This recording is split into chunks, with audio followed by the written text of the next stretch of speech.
Hi, I'm Callie from CRK Training Blog, and I'm here today to make a new video for you on riding a lazy horse. Now, I made several videos on this topic before, and they end up usually being some of the most popular videos. And I think the reason is most of us that ride have experienced the frustration of riding the lazy horse. The horse that won't go forward, that you feel like you have to kick constantly to keep them going. As soon as you stop squeezing and kicking with your leg, the horse just slows down or stops. You have tired legs after you're done riding, and it's just a frustrating experience. So it may be your own horse that is lazy and slow and unresponsive, or if you ride school horses, lesson horses, you probably really know this frustration as well. Many lesson horses get very slow and very unresponsive to riders' aids, meaning the leg and even the spur or the whip.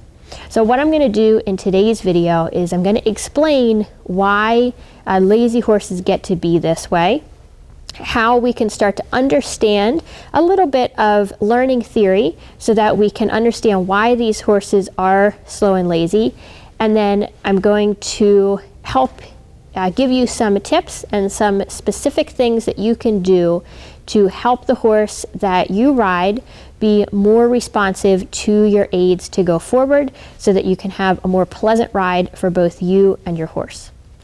Let's begin by talking about what makes a horse lazy.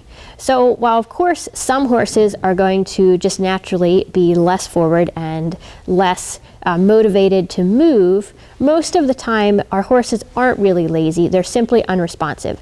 They've essentially become desensitized to our cues for going forward and to our pressures from our aids. Aids being the seat, the leg, and maybe even the spur or the whip or the crop.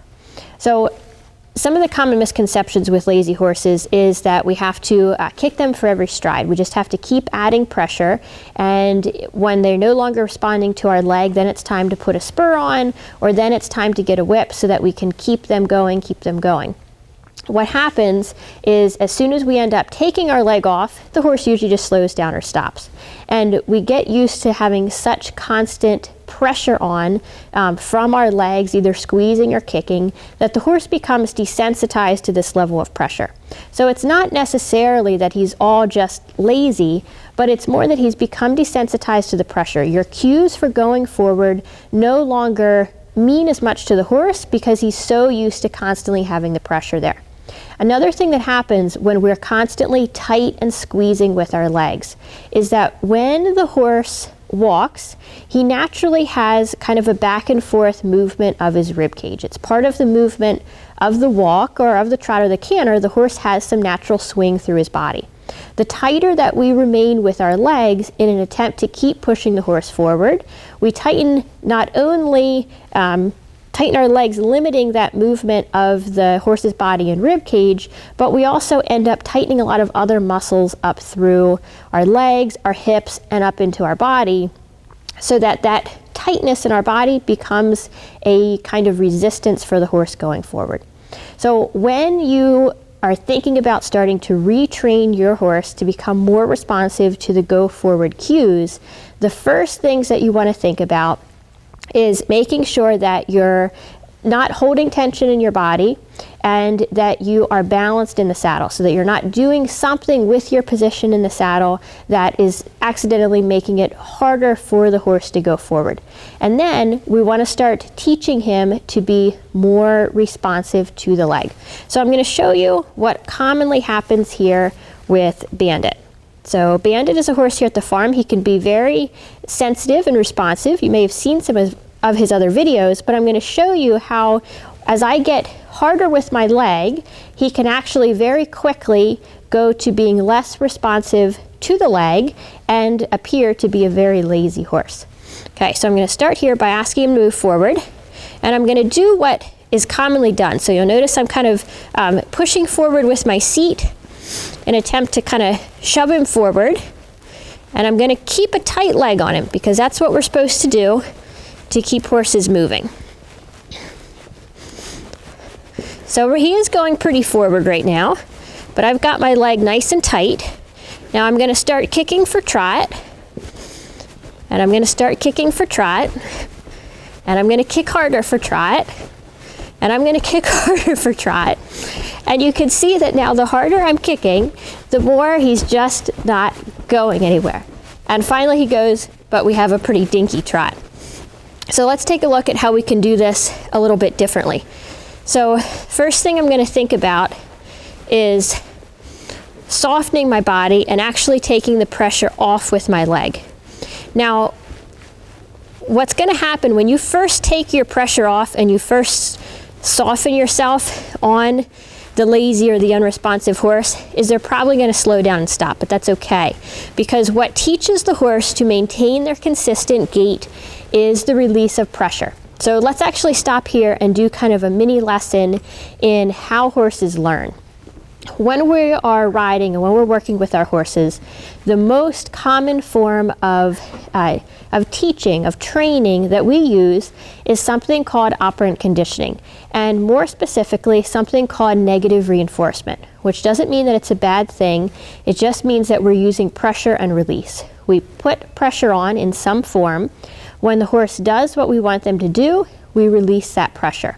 If we never release the pressure, the horse never really learns what it is that we want them to do.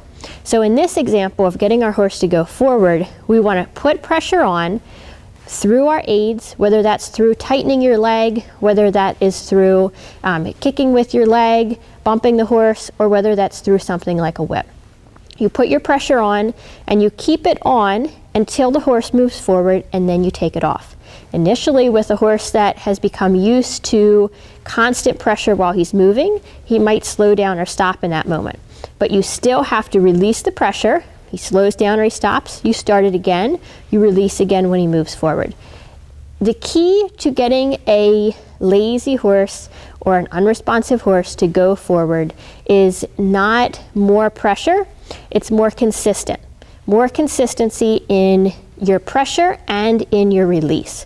So let's come back here to riding Bandit.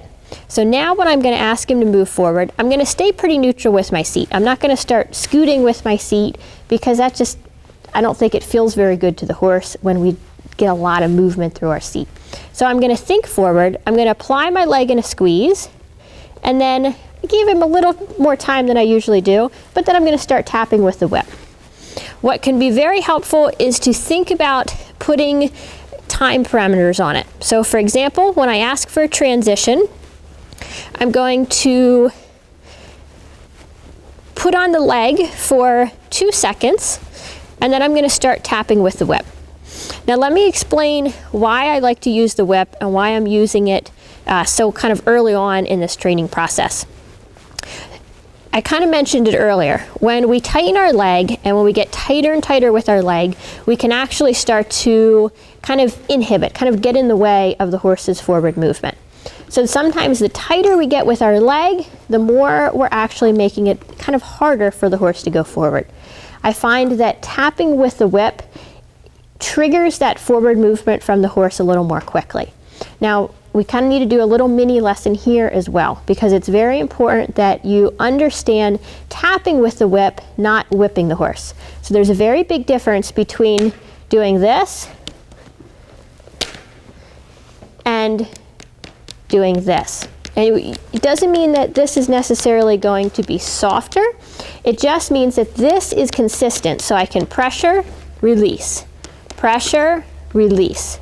Versus if I'm doing a hard whip and then waiting and then another hard whip and waiting, it's not a consistent pressure, and the horse could be accidentally learning to do something that happens in between those whips. So for example, if he kicks out right after you hit him with the whip, he might think in his mind, because of the way learning happens, that his kick is actually what stopped the whip.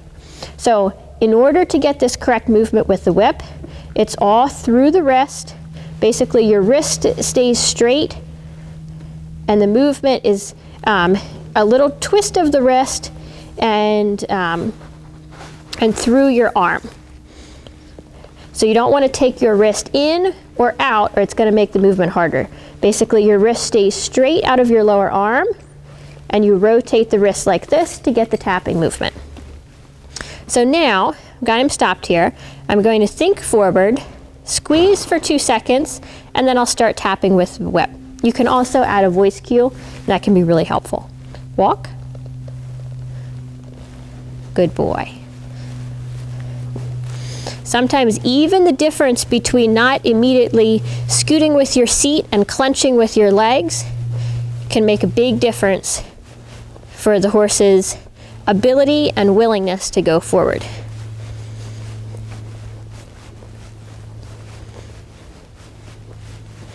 Woo. Walk. 1, 2, and he's forward. Now again, the important thing to realize here is now that he's walking, I'm not tight with my leg at all. My leg is off. Now he's starting to slow down. I'm going to apply the leg in a squeeze and release it. Now my lower leg is completely off again. Okay, now we're going to do the transition up into the trot. Trot, tight for 2 seconds with the lower leg, and I didn't even need to go with the whip. Okay, now we've got a slow trot. I don't have my leg on. I want him to move more forward. Close the leg, 1, 2, into the trot. Now no leg. Now I want him to move forward again. Close the leg, 1, 2, tap with the whip because I didn't get it. Now I release.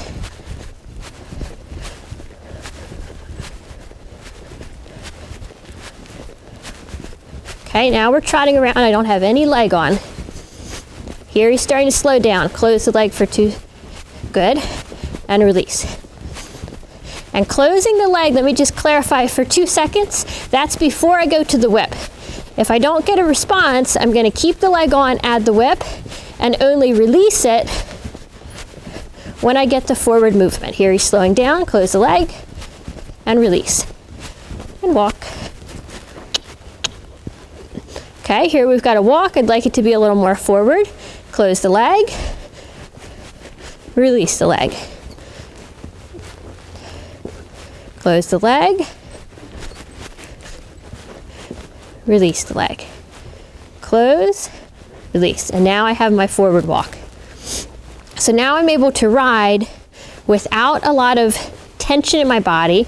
I'm not having to work my legs consistently, and I'm teaching the horse to maintain their own gait, their own speed and tempo.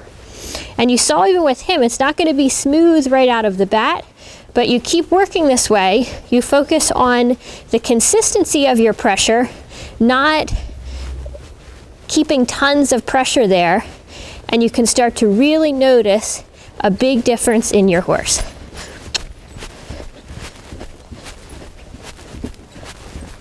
Good boy. Close the leg and release. Close the leg and release. And walk. Good boy. So the most key takeaways from this lesson here with Bandit is to remember that most times lazy horses are just unresponsive horses. They've become desensitized to large amounts of pressure from the leg or from other aids like the spur or like the whip. When they've become desensitized to those pressures, it takes more and more pressure to get them to respond, and the pressure almost has to stay there in order for them to keep going because they haven't truly learned, or they're just not responding to what that pressure means, which is go forward and then carry that forward movement. So what you want to do is remember the key of learning, that the horse is going to learn from the release. So when the horse does respond to your aid, your cue for go forward, the most important thing to do is to release the pressure. And just like I demonstrated with him, if you need to start it again, you can, but that release is extremely important, and the horse will learn to carry that forward movement without you having to constantly squeeze or kick or push with your seat for longer and longer periods of time. I hope this video helps you with the horse that you ride. If you have any questions or if you'd like to share your own experiences, I'd love to hear from you in the comments. And as always, the best comments and the conversation happens over at crktrainingblog.com. Thank you so much for joining Bandit and I in this video, and I'll see you back in the next one.